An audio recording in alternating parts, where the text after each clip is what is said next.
Le général Michel Yakovlev est donc l'invité du 6-9 ce matin. Général, les États-Unis nous apprennent hier que des combattants nord-coréens sont attendus là, dans les prochaines heures, les prochains jours, sur le front ukrainien.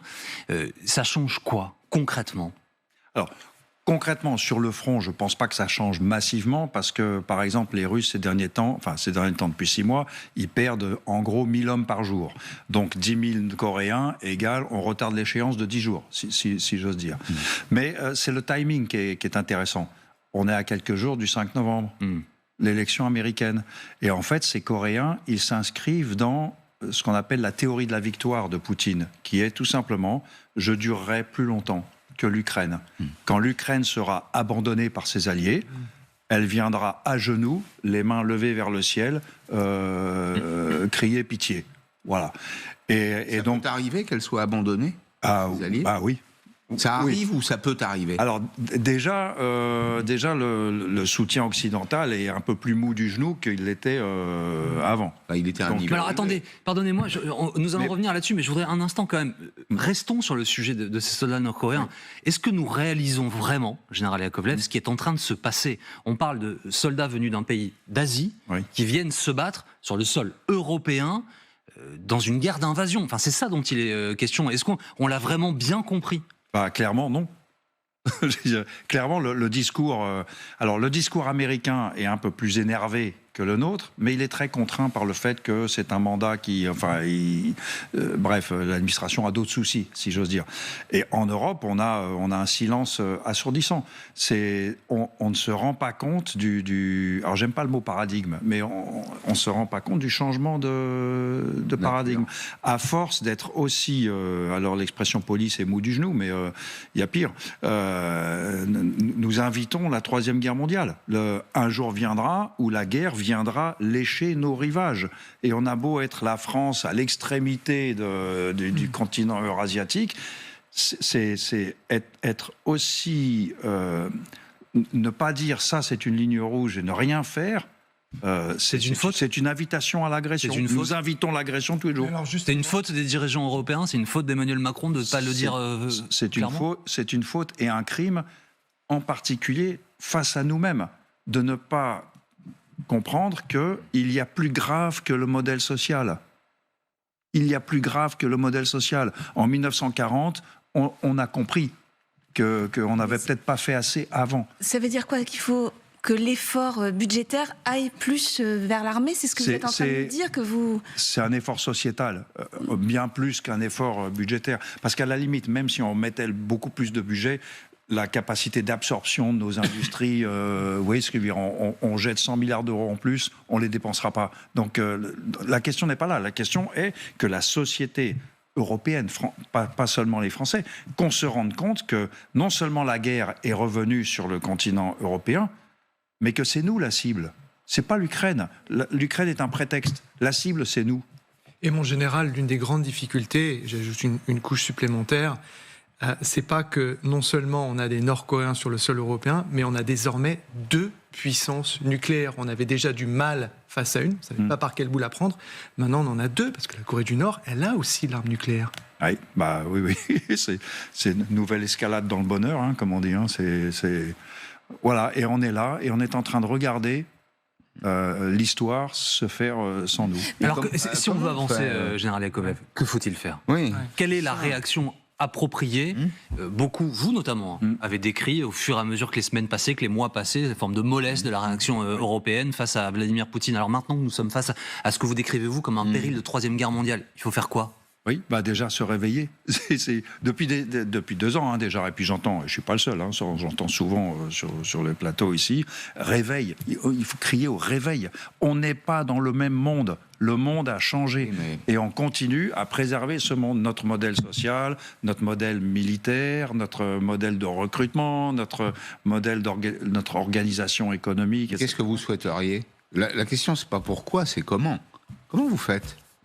Et ça rejoint la question de Jean-Baptiste. Comment on fait pour passer d'un état d'esprit confort social, c'est ce que vous décrivez, société bourgeoise, pour dire les choses simplement et peut-être de façon un peu caricaturale, à une société de combat? Comment on fait? Ah, et c'est beaucoup à dire, ça.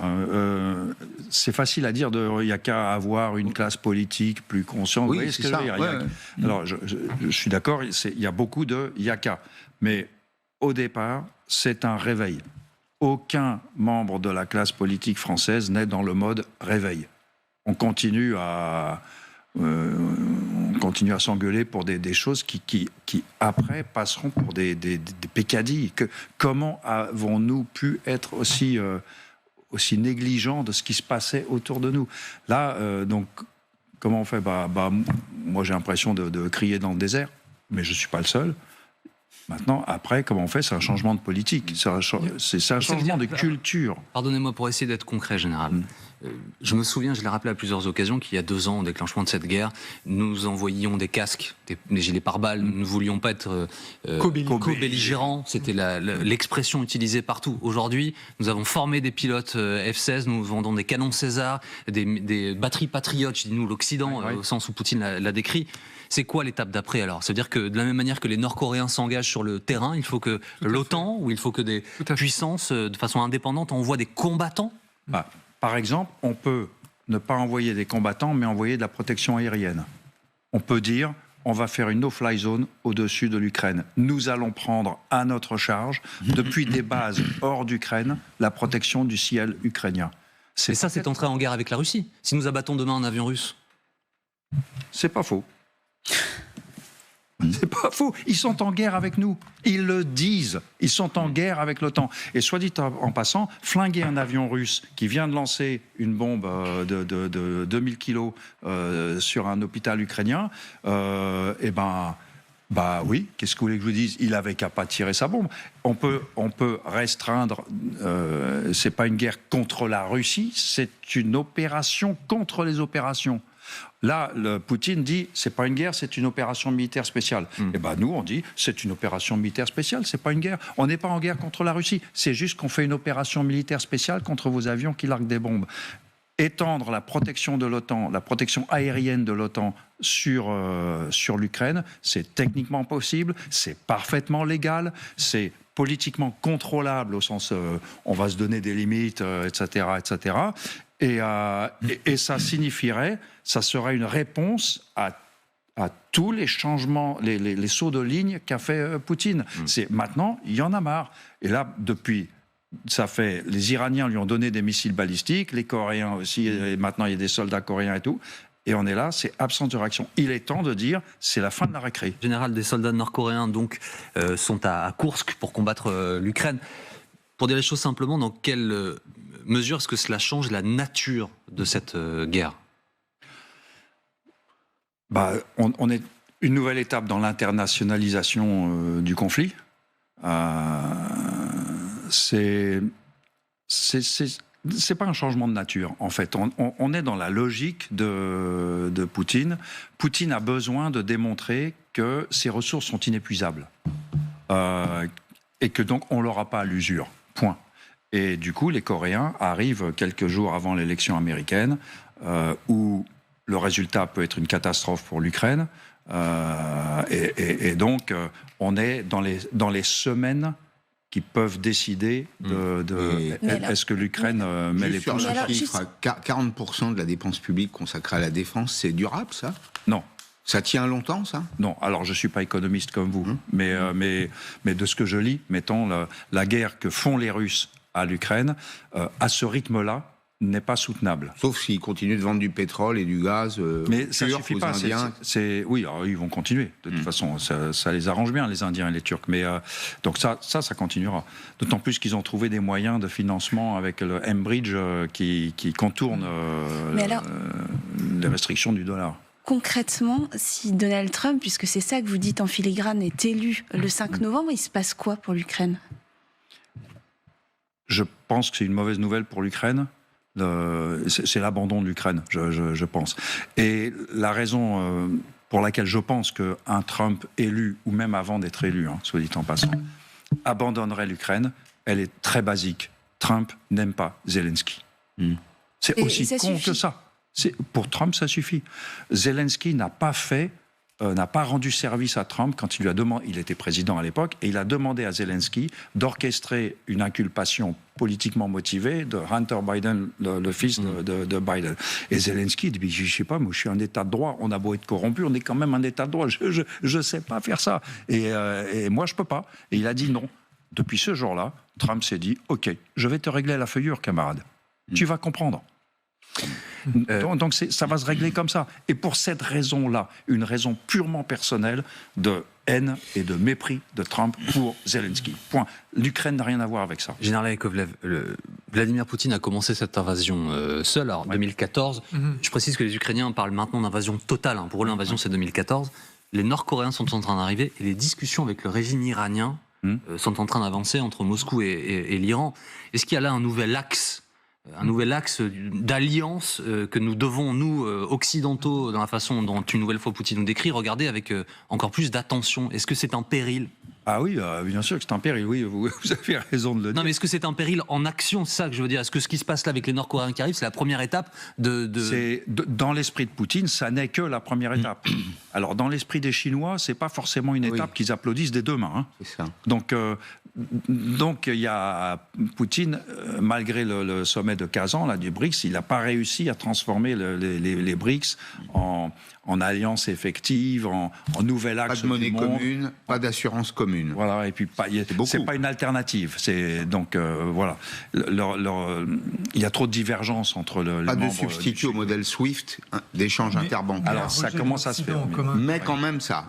Mais pas les outils encore. Mais pour dire les choses, pardonnez-moi de revenir à des choses un peu basiques, mais est-ce que Poutine, demain, son objectif, comme d'autres avant lui, ça va être de conquérir une partie de l'Europe. Ça va être d'avancer. Si jamais il obtient l'Ukraine, est-ce qu'il se dira, tiens, la Pologne, tiens, les pays baltes, tiens, la Scandinavie, je vais avancer? Alors, justement, je ne crois pas, et je pense que c'est là-dessus qu'on commet un malentendu profond.